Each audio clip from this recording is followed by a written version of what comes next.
여러분 주식을 하려면 기초용어가 탄탄해야 해요. 오늘은 주식 투자할 때 꼭 알아야 할 기본 용어 100개를 싹 다 정리해드리겠습니다. 어렵게 느껴지는 용어들 정말 쉽게 풀어드릴 테니까 끝까지 집중해주세요. 주식 투자 처음 시작하시는 분들은 용어부터 막혀서 포기하는 경우가 정말 많거든요. 오늘 이 영상 하나면 그런 걱정 싹 날릴 수 있습니다. 시작하기 전 구독하시고 매주 경제 기초용어 받아가세요. 자, 그럼 바로 시작하겠습니다. 1. 주식. 주식이 뭔지부터 알아볼까요? 주식은 쉽게 말해서 회사 쪼가리예요.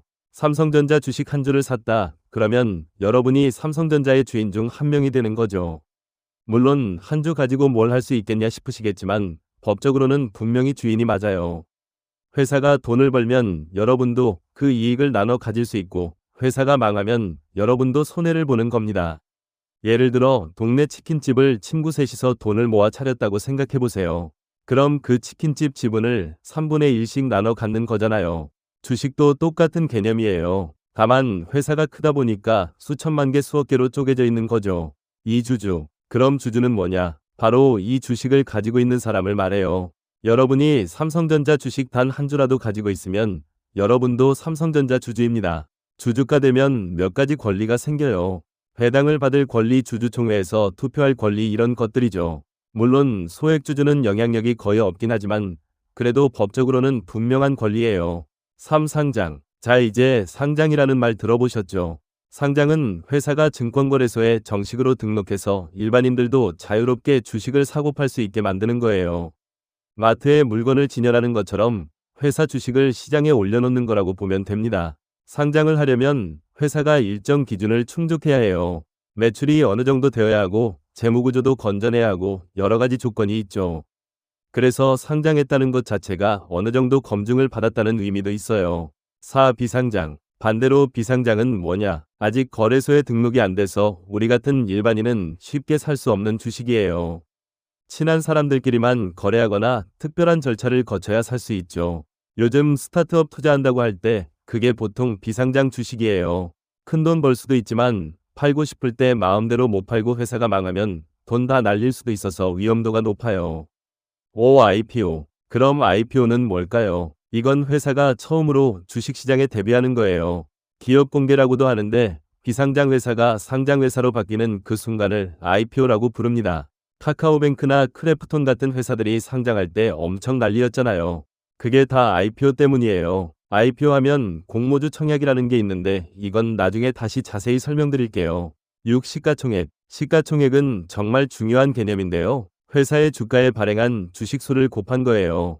쉽게 말하면 이 회사를 통째로 사려면 얼마가 필요한가를 나타내는 겁니다. 삼성전자 시가총액이 500조라고 하면 삼성전자를 통째로 사려면 500조가 필요하다는 뜻이죠. 물론 현실적으로 불가능한 얘기지만 회사의 규모를 나타내는 지표로 많이 써요. 코스피 1위가 누구냐 할 때도 시가총액으로 순위를 매기거든요. 시가총액이 크면 대형주, 작으면 소형주라고 부릅니다. 7. 액면가. 액면가는 주식 한 장의 기본 가격이에요. 보통 우리나라는 500원이나 5,000원으로 정해져 있는데 실제 거래 가격하고는 전혀 상관없어요. 그냥 회계상 기준 금액이라고 보면 됩니다. 예전에는 의미가 있었는데 지금은 거의 형식적인 거예요. 삼성전자 주가가 7만 원이라고 해도 액면가는 100원이거든요. 그러니까 액면가는 그냥 있다는 것만 알고 계시면 돼요. 8. 액면분할. 액면분할은 이 액면가를 쪼개는 거예요. 예를 들어 5,000원짜리 주식을 10개로 쪼개면 500원짜리 주식이 10개가 되는 거죠. 이렇게 하면 주가도 10분의 1로 떨어져요. 10만원 하던 주식이 1만원이 되는 거죠. 물론 주식 수가 10배로 늘어나니까 내가 가진 총 가치는 똑같아요. 그럼 왜 이런 걸 하냐? 주가가 너무 비싸면 사람들이 사기 부담스러우니까 이렇게 쪼개서 거래를 활발하게 만드는 겁니다. 테슬라나 애플 같은 회사들도 주가가 너무 오르면 액면 분할을 해요. 9. 액면병합. 액면병합은 그 반대예요. 여러 개를 합쳐서 한 개로 만드는 건데 주로 주가가 너무 싸서 찌라시 주식처럼 보일 때 사용해요. 100원 하는 주식 10개를 합쳐서 1,000원짜리 한 개로 만드는 식이죠. 이러면 주가가 10배로 올라 보이지만 주식 수가 10분의 1로 줄어서 역시 총 가치는 똑같아요. 보통 안 좋은 회사들이 이미지 개선하려고 많이 하는 방법이에요. 10. 보통주. 보통주는 우리가 일반적으로 거래하는 평범한 주식이에요. 회사 주주총회에서 투표할 권리도 있고 배당도 받을 수 있죠. 삼성전자 주식 산다고 하면 기본적으로 보통주를 말하는 거예요. 위결권이 있어서 회사 경영에 참여할 수 있다는 게 특징인데 소액주주는 사실상 의미는 없죠. 11 우선주. 우선주는 좀 특별한 주식인데요. 배당을 보통주보다 먼저 또는 더 많이 받는 대신에 투표권은 없거나 제한돼 있어요. 삼성전자 우선주 이런 식으로 거래되는데 보통 보통주보다 주가가 조금 싼 편입니다. 왜 싸냐면 위결권이 없어서 그래요. 배당 목적으로 투자하는 사람들이 선호하는 주식이죠. 근데 요즘은 우선주와 보통주 가격 차이가 줄어드는 추세예요. 12배당. 배당은 회사가 번 돈을 주주들한테 나눠주는 거예요. 연말이나 중간에 회사가 이익이 났다 그러면 주주들한테 주당 얼마씩 현금을 지급하는 겁니다. 예를 들어 배당금이 주당 1,000원이고 여러분이 100주를 가지고 있으면 10만 원을 받는 거죠. 회사마다 배당 정책이 다른데 어떤 회사는 많이 주고 어떤 회사는 안 주고 그래요. 삼성전자는 배당을 꾸준히 주는 편이고 네이버는 배당을 거의 안 줬다가 최근에 시작했어요. 성장하는 회사들은 번 돈을 배당으로 주기보다 재투자하는 경우가 많아요. 13 배당 수익률. 배당 수익률은 내가 산 주가 대비 1년에 배당을 얼마나 받는지 비율로 나타낸 거예요. 주가가 1만 원인 주식에서 배당을 500원 받으면 배당 수익률이 5%가 되는 거죠. 은행 예금 금리가 3%다 4%다 하는데 배당 수익률이 그것보다 높으면 괜찮은 거예요. 물론 주가가 떨어지면 원금 손실이 있으니까 은행 예금보다 위험하긴 하지만요. 배당 수익률 높은 주식들을 모아서 배당주 투자를 하는 사람들도 많아요. 14 배당락. 배당락은 배당받을 권리가 사라지는 날이에요. 이 날이 지나면 주식을 사도 그 배당은 못 받아요.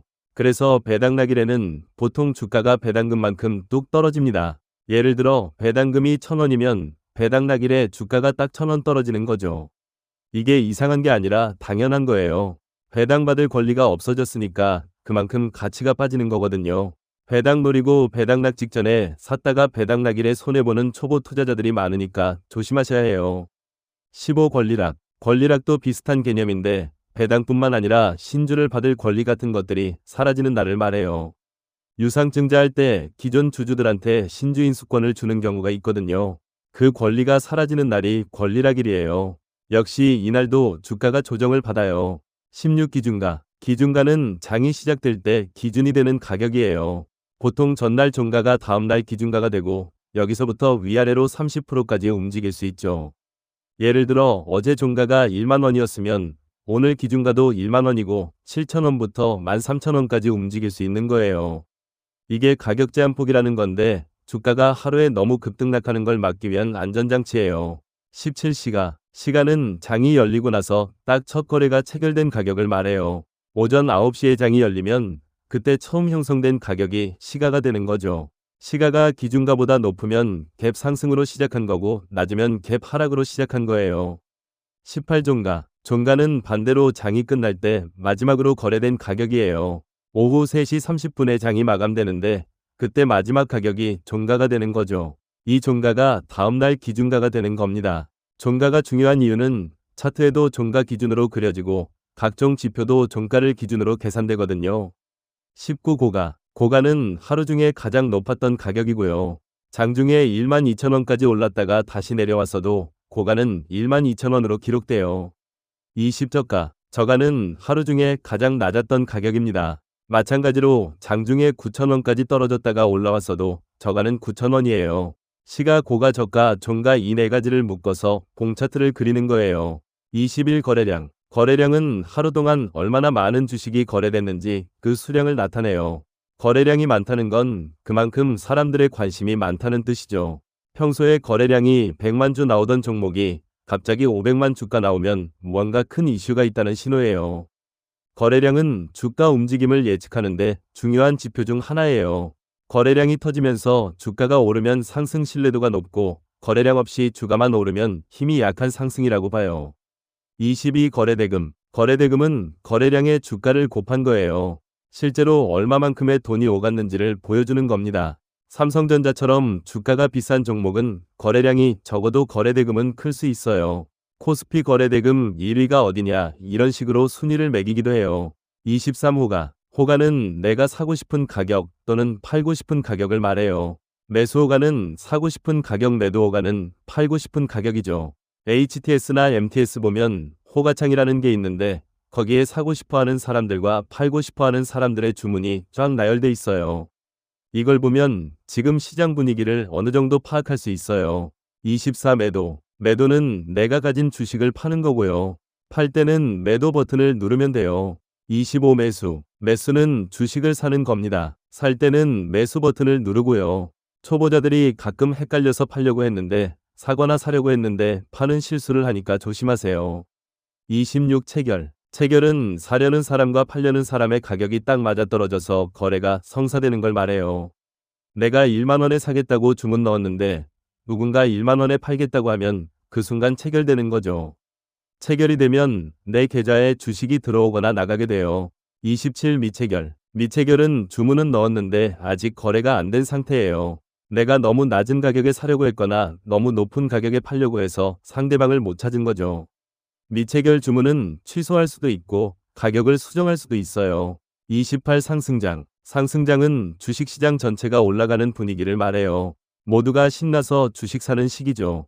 코스피 지수가 계속 오르고 대부분의 종목들이 초록불 켜지는 그런 시기예요. 상승장에서는 뭘 사도 오르는 경우가 많아서 초보자도 쉽게 돈 벌 수 있어요. 근데 이럴 때 자기가 투자를 잘한다고 착각하는 게 위험해요. 29 하락장. 하락장은 반대로 시장 전체가 내려가는 분위기예요. 다들 불안해하고 주식 팔기 바쁜 시기입니다.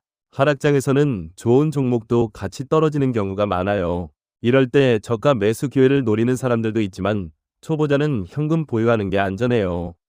30 횡보장. 횡보장은 오르지도 내리지도 않고 비슷한 가격대에서 왔다 갔다 하는 시장이에요. 답답한 시기죠. 이럴 때는 단기 매매하는 사람들만 돈 벌고 장기 투자자들은 지루해하는 구간이에요. 30일 상한가. 상한가는 하루에 오를 수 있는 최대치예요. 우리나라는 보통 기준가 대비 30%까지 오를 수 있어요. 상한가를 치면 그날은 더 이상 못 올라가고 거기서 멈춰요. 엄청 좋은 뉴스가 나오면 상한가 치는 경우가 많죠. 32 하한가. 하한가는 반대로 하루에 떨어질 수 있는 최대치입니다. 역시 보통 30%까지 떨어질 수 있죠. 하한가 맞으면 그날 계좌가 처참해져요. 나쁜 뉴스 나오면 하한가 가는 경우가 있어요. 33 시세. 시세는 지금 현재 주식이 얼마에 거래되고 있는지 그 가격을 말해요. 시세 좀 봐달라고 하면 지금 주가가 얼마인지 확인해달라는 뜻이에요. 34 변동성. 변동성은 주가가 얼마나 들쭉날쭉한지를 나타내요.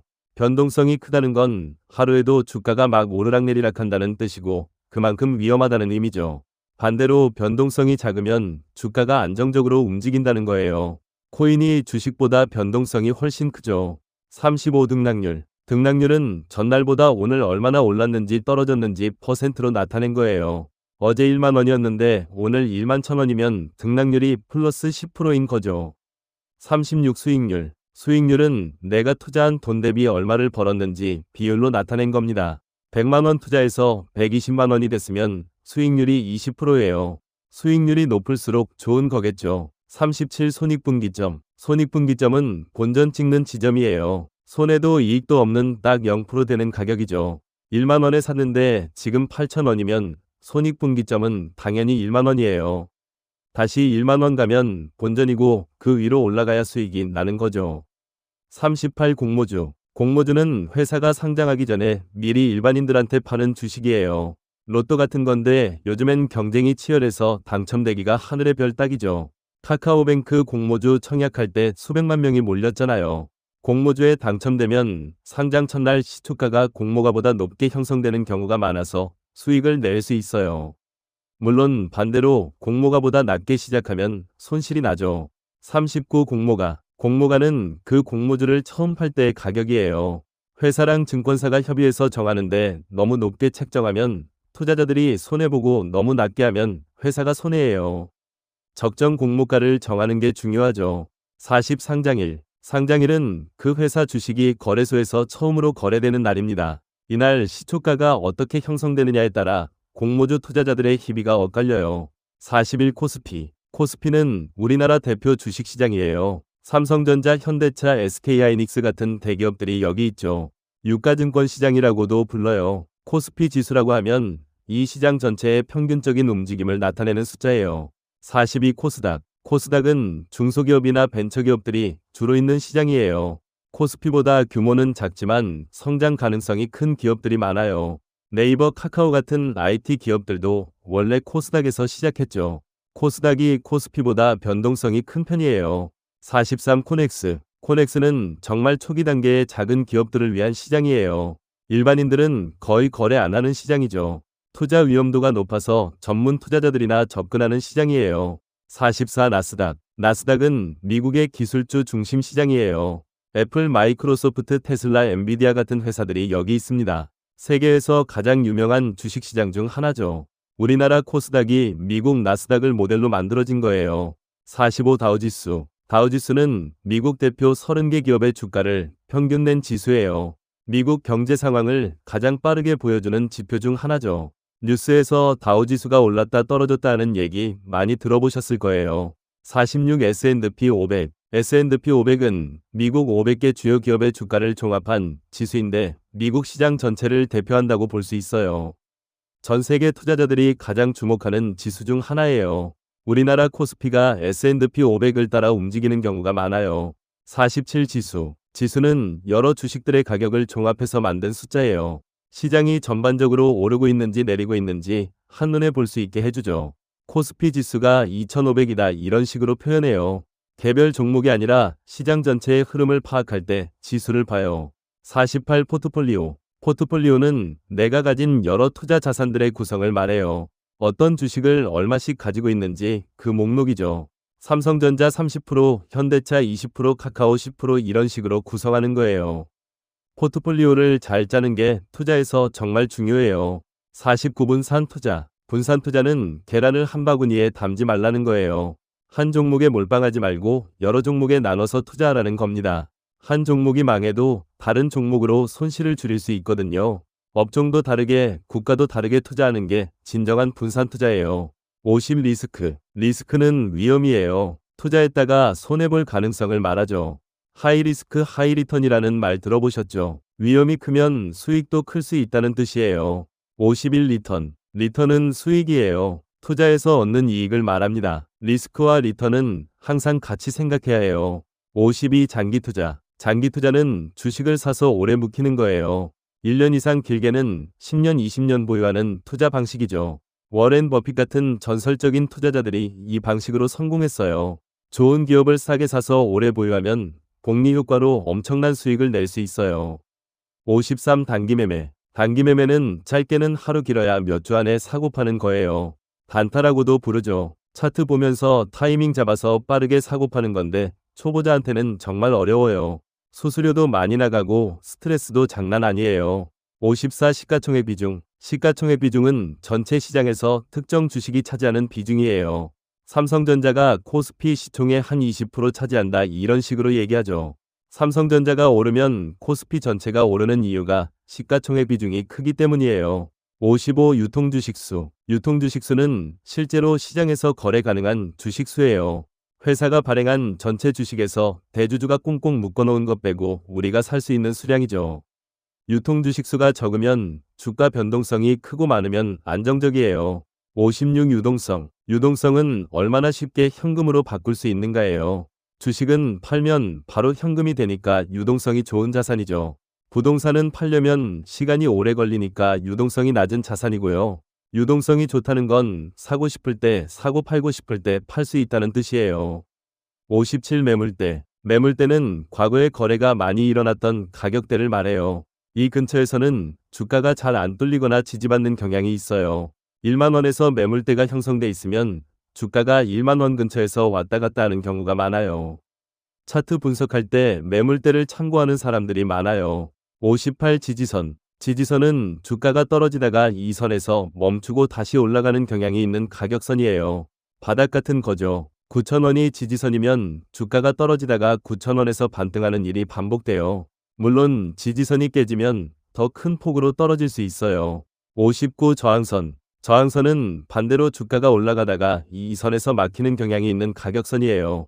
천장 같은 겁니다. 1만 1,000원이 저항선이면 주가가 올라가다가 이 1만 1,000원에서 번번이 내려오는 거죠.